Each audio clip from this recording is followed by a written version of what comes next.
What's up, guys? It's your boy Mizzy. I'm here today to break down the Indiana-Miami game coming up on the 19th. Should be a good one.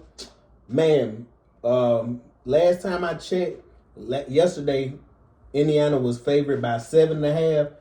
I just checked before this video. The line is bumped up to 8.5. So, like I say, Vegas, the books are thinking it's going to be another Indiana blowout. Like I say, we're going to talk about it, see, what Miami can do, and see if they can neutralize Mendoza and see if they can win this championship. But anyway, guys, like I say, I got a few things wrote down, some notes, and some stuff I want to get into, but like I said, we'll see what's going on. Anyways, well, first of all, congratulations to Indiana, Miami for being here. First of all, Miami, a team that was debated about should they get in the playoffs, should they not, with Notre Dame and all that confusion. Congratulations to them for getting here. I see a lot of the Hurricane fans super happy because, Hurricane fans, like I say, got some great fans. Miami got some great fans. And like I say, the U has been since 2001, since they've been back to a championship. First time in the playoffs, the iteration that the playoffs is right now. So like I say, then Indiana trying to, I think, get that championship, man. It's impressive. It's impressive. But anyways, guys, I got a couple things wrote down. First of all, these are the two best teams in the trenches. When you look at O-line, D-line, I don't think there's nobody else in college football this year that can compare to these two teams. And we've seen it early in the year with Miami, and then Indiana, like I say, right now playing their best football. But just like early in the year, when you watch Miami, they look like the more physical. Like when they was playing teams, they just physically imposed their will and just dominated teams. The games that they lost was games that Carson Beck started turning the ball over. Just had a horrible game. Like the SMU game, just multiple turnovers. But like I say, these are the two best teams in the trenches. I don't think there's no other teams better than them for O-line, D-line. So like I said, man, this game is going to come down to like who will break the other's will first. Who can impose their will on this game? And like I say, can Bane and Mesidor, can they control the game up front? Like, Mendoza's great, but he a different style quarterback than Chambliss. He moves around a lot. Mendoza can run. He will occasionally run. I'm sure he'll run this game. But, will they send a rusher? Will they more contain? Like, what is the defensive strategy going into this game? Like I said, with Black and them and Hemby them running the ball the way they've been running it, can Miami make Indiana uncomfortable? Because like I said, man, Mendoza, he's been great. Versus Alabama, he was 14 for 16. Like I say, completions. And versus Oregon, he was 17 for 20. So he's been killing. He's been dialing up. And I said in my previous video, if you did see it, I said, man, the time he's getting the ball out before people even breaking their routes, looking back, the ball's there, back, shoulder. He's been on time and everything. So it's going to be, like, I think we'll be able to see early in this game, can Miami disrupt this offense? Because this offense right here, right now, is firing on all cylinders. Like I say, man, this offense is, like I said, and they're so balanced. They're so balanced. And Miami, like I said, both of them is balanced. Both of them balanced. But I think right now, like I said, Indiana just firing on all cylinders, man. Like, one of the keys for this game, Miami, they made a lot of mistakes not mistakes. They didn't capitalize on Ole Miss mistakes as much the last game. Man, they might have had about 5 interceptions in their hands they dropped. Versus this Indiana team, which this Indiana team doesn't make a lot of mistakes. But if they do, you're going to have to capitalize on them. You can't have people dropping interceptions out there like you was when you play Ole Miss. This Indiana team is very well coached. They're disciplined. They're not going to beat themselves. So if you get a chance to maybe a tip ball in there or something, you got to come down with it. You got to. Because like I say, if Miami makes that mistake, Indiana's going to capitalize. They're going to pick that ball off. They're not gonna drop it. I just the character of this team this year that showed me that they're not gonna be the team to make a lot of mistakes. And like I say, and you're gonna have to beat them playing tough, hard-nosed football. And like I said, you're gonna have to beat them in the trenches.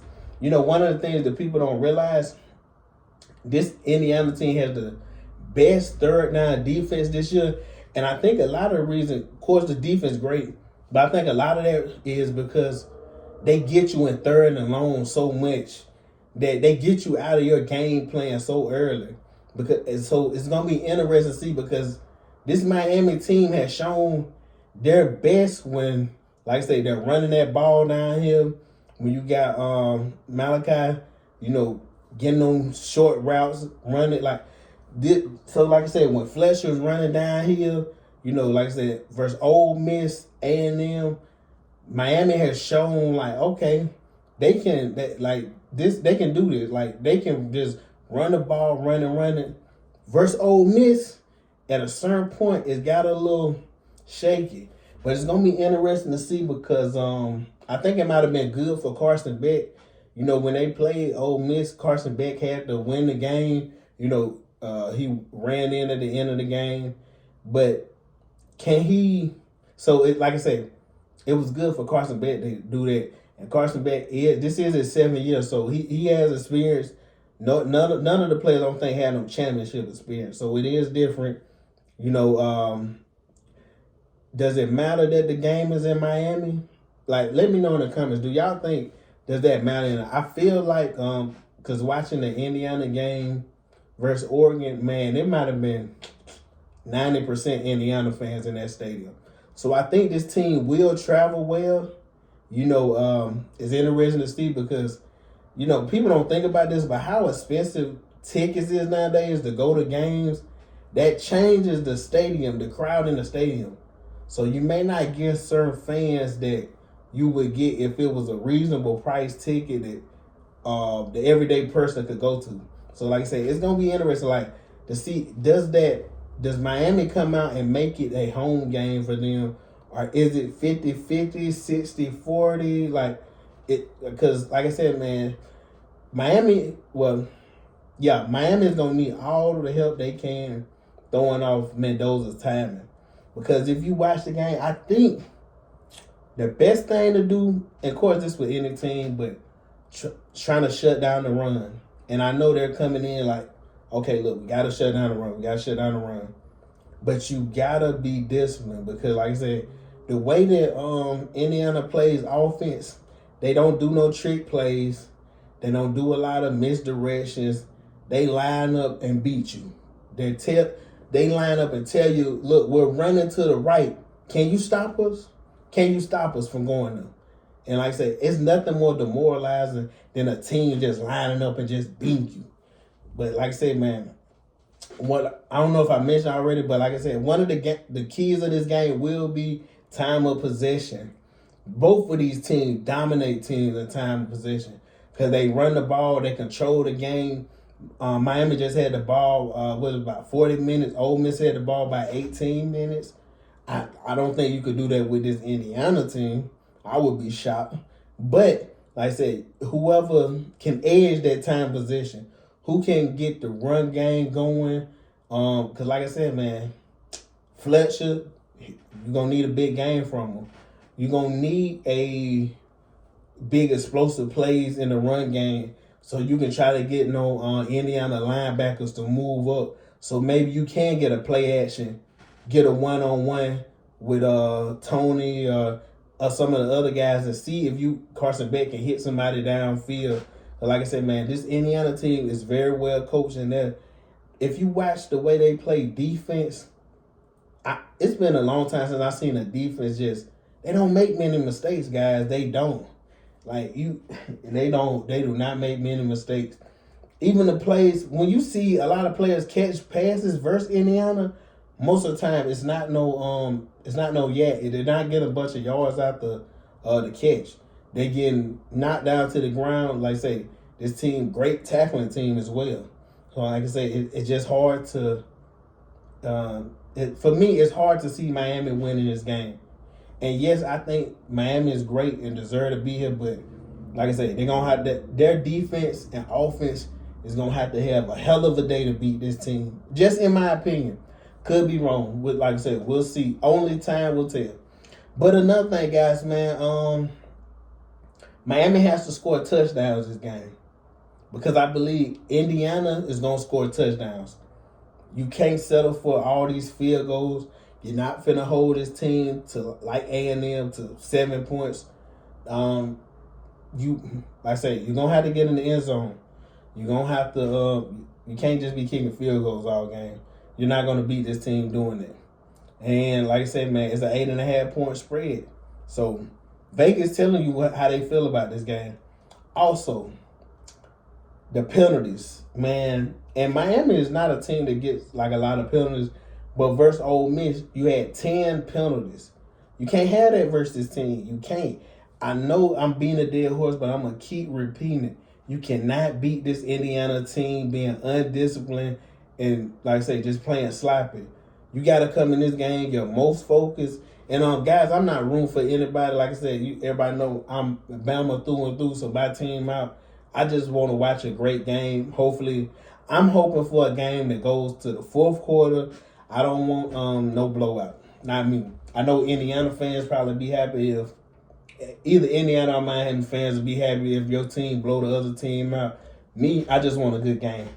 But anyways, guys, like I said, man, I ain't trying to rant all day for you. You probably could tell just from my speech. I got Indiana this game 35-23. Like I said, I'm hoping this is a better game than that. But in my opinion, I'm just thinking end of the third, I'm thinking Indiana may be up 7, 10 points, somewhere around there. Fourth quarter, I just don't see this being a last minute drive nail biter. It could be, like I said, I'm hoping that it's that type of game. That it's a back and forth and like I said, you can't tell who's gonna win. But I just think this Indiana team, it's sometimes teams are just rolling and it's just their year, guys. And you just gotta say it's just their year. I've seen it a handful of times. I've seen it with Bama. I've seen it with LSU, Joe Burrow. I've seen it with Clemson. I've seen it with teams when it's just they're a buzzsaw. It's their year. It's nothing the other team across the field can do about it. You can line up, but it's our year, and we're going to come out and beat your ass. So I just think that's what Indiana going to do. I think Indiana, like I say, man, Cincinnati, I just can't see this team losing. To tell the truth, I would be shocked. I would be really shocked if Miami won this game. And I know that sounds crazy because, you know, with the history of both teams, you know, Miami history the past since 2001, it's been a lot of mediocrity. So we can't, but they're a blue blood school. So, you know, of course, people would think like, okay, Miami, Indiana, if you just, you know, didn't watch no college football this year, see both of these teams in the championship, you would be like, oh, Miami is finna blow this team out. They finna blow the doors off of them. But that's not the case, guys. The transfer portal is wide open. NIL deals. So college football now is just the wild, wild west, guys. And like I said, man, I got Indiana. I think they're the best team. I think they played the best in the playoffs. In the regular season, undefeated. So like I say, trying to finish off an undefeated season. And one thing, because my video when I did the Alabama and Indiana prediction, I'm still getting people come in like, oh man, you was hating on Indiana. Guys, I wasn't hating on Indiana. I'm an objective person. When I watch the game, I'm watching for certain things. I was the first one to give them props when they beat the shit out of Alabama. I was like, they played a great game, beat Alabama ass. So all the people who's like, oh man, you was wrong. Guys, who has been 100% right in predictions? Like, it's always funny to me because it's easy when you don't put no videos out or your comment on that and you be like, oh, you're wrong. Guys, that wasn't my first time being wrong about a game and it won't be the last time. like I said, man, you can give your analysis, you can watch the game, you can do all that, but you never know. Well, you never know what can happen in the game. You never know if a key player could get injured. A guy you haven't seen all year step up, make big plays. You never know. So, like I said, I don't take it personally because it is what it is. I'm putting videos out there to get critiqued, so I love it. Hey, all I say, like, comment, subscribe, and share, and I catch you next time.